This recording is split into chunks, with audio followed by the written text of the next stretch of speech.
días, estimadas y estimados estudiantes. Vamos a dar inicio entonces al tema que nos corresponde para el día de hoy y vamos a estar abordando un poco acerca de la voluntad emancipadora de la filosofía. Recordarles que siempre continuamos en la primera unidad que tiene por título Introducción a la filosofía. Como les había mencionado, estaremos abordando el tema de la emancipación de la filosofía. Por ende, es importante que primero conozcamos la conceptualización general del término emancipación. ¿Y qué podemos entender? En un primer concepto, la emancipación se refiere a toda aquella acción que permite a una persona o a un grupo de personas acceder a un estado de autonomía por cese de la sujeción a alguna autoridad o potestad, como por ejemplo la emancipación femenina o la emancipación de las colonias al momento de acceder a la independencia. Desde el punto de vista legal o del derecho, la emancipación es una manera para que los niños, jóvenes, adolescentes, se hagan legalmente adultos antes de cumplir la mayoría de edad. En el caso de los varones, 18 años, en el caso de las mujeres, 21 años. Una vez que el niño, el joven, el adolescente esté emancipado, sus padres ya no tendrán custodia ni control sobre ellos. En general, la emancipación es permanente. Pero bien, para entender ahora cómo la filosofía se emancipó, debemos de hablar en relación a las ramas de la misma. Entonces, esto es muy importante. Las ramas de la filosofía van a ser el punto de partida de la emancipación. Recordando, ¿verdad?, que dentro de las ramas tenemos la antropología filosófica. Antropología proviene del griego anthropos, que significa hombre, y logos, razón. Esta filosofía estudia el fenómeno humano y sus modalidades de expresión y se pregunta, ¿qué es el hombre? Luego tenemos la filosofía de la historia y que la estuvimos desarrollando en el contenido anterior. Esta estudia cómo se crea la historia y se pregunta, ¿cómo se hace la historia? ¿Cuál es el sentido de la historia? ¿Quién hace la historia y quién la escribe? Tenemos la axiología del griego aios, valioso, y logos, razón. Estudia los valores morales, estéticos y hasta científicos de una sociedad. Y aquí entraría en juego entonces en esto último la ética, ¿verdad? La ética dentro de la parte científica. Luego tenemos la bioética, provee los principios para la correcta conducta humana respecto de la vida en general, los animales, las plantas, los demás seres humanos y el medio ambiente.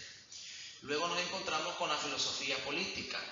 Esta estudia cuáles son las formas de gobierno, la política y el derecho.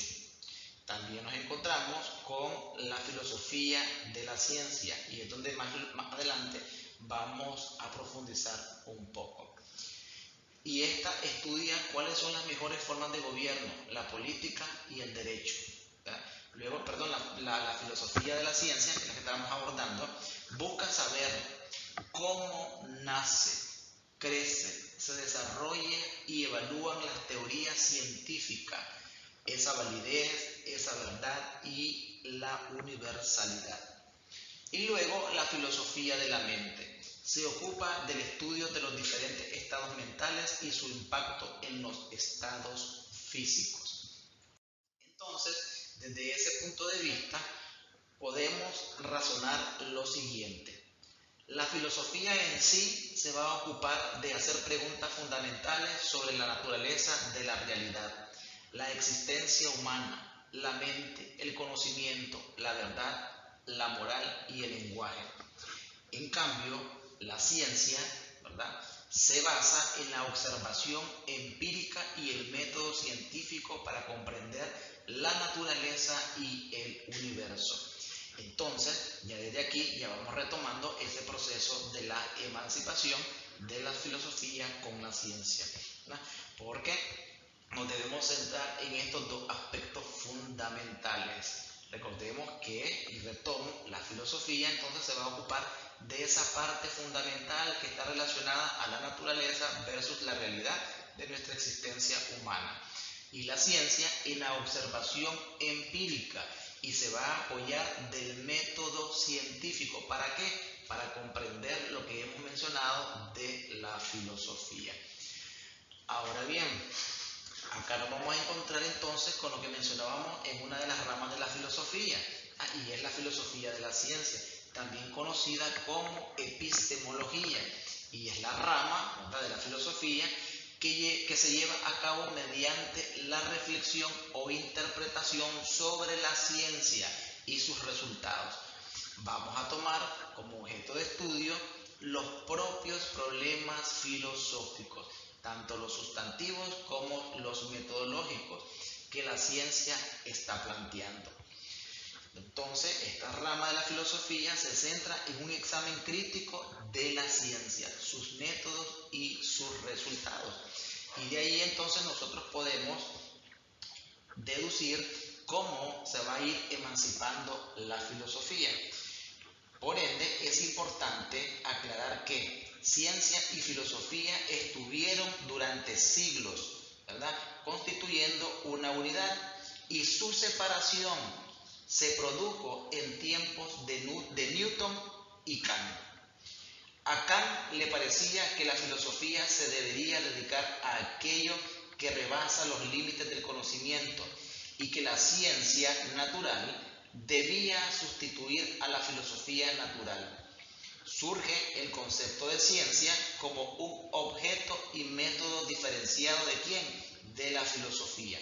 Es así que nosotros podemos considerar que la ciencia se ocupará de la comprensión ¿de quién? De los fenómenos naturales, pero esto lo hará mediante la observación y la experimentación, y por ende se hará la explicación de sus principios y sus causas. En cambio, recordemos que la filosofía utilizará, ¿verdad?, la razón como método para explorar esos cuestionamientos que incluye la naturaleza de la realidad. En este caso estaríamos hablando de la metafísica, la estructura del pensamiento racional, y nos estaríamos enfocando en la lógica, los límites de nuestra comprensión, la epistemología, el significado implícito en nuestros pensamientos, la filosofía del lenguaje, la naturaleza del bien moral, nos estaríamos centrando en la ética, o la naturaleza de la belleza, que nos conlleva a la parte de la estética. Si logramos constatar, desde Kant quedan bien diferenciados tanto los objetivos como los métodos del pensamiento filosófico y del científico. Importante, para poder, ¿verdad?, progresar en el conocimiento de la naturaleza, se necesitan el uno del otro, tomando en cuenta que el papel de la filosofía entonces ahora sería el de crear nuevos conocimientos en la forma de ideas, oigan bien, en la forma de ideas más o menos vagas, mientras que el de la ciencia consistirá en extraer las verdades objetivas de esas ideas ya existentes, utilizando la experimentación para establecer relaciones cuantitativas exactas entre las variables ya determinadas, ¿verdad? Entonces, los tiempos actuales que nosotros estamos viviendo están, ¿verdad?, o nos llevan a que todos los científicos se han preocupado de una formación filosófica y han utilizado el razonamiento filosófico como parte de su trabajo científico. Y es así que se da la emancipación de la filosofía de la ciencia. Es importante recalcar que el proceso de separación de la ciencia a partir de la filosofía comenzó bastante antes del siglo XIX, y desde el siglo XVII tenemos esos indicios fuertes, ¿verdad?, de divergencia. Y recordemos que esta divergencia inicia con Galileo y con Newton.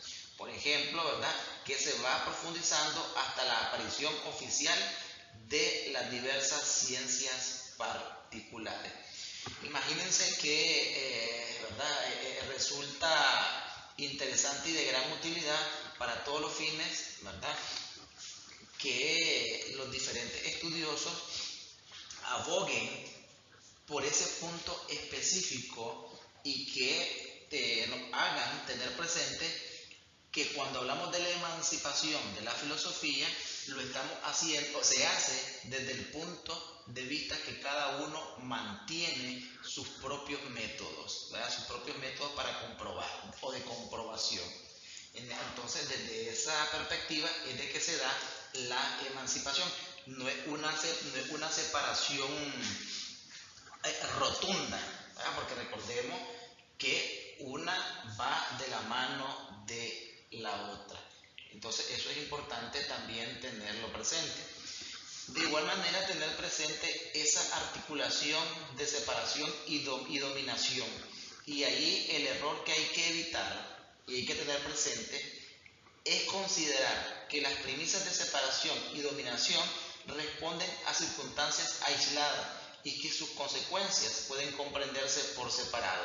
Al contrario, ambas se encuentran articuladas y devienen, entre otras cosas, en una lógica de acumulación y enriquecimiento individualizado que corresponde con gran claridad con el sistema mundo capitalista.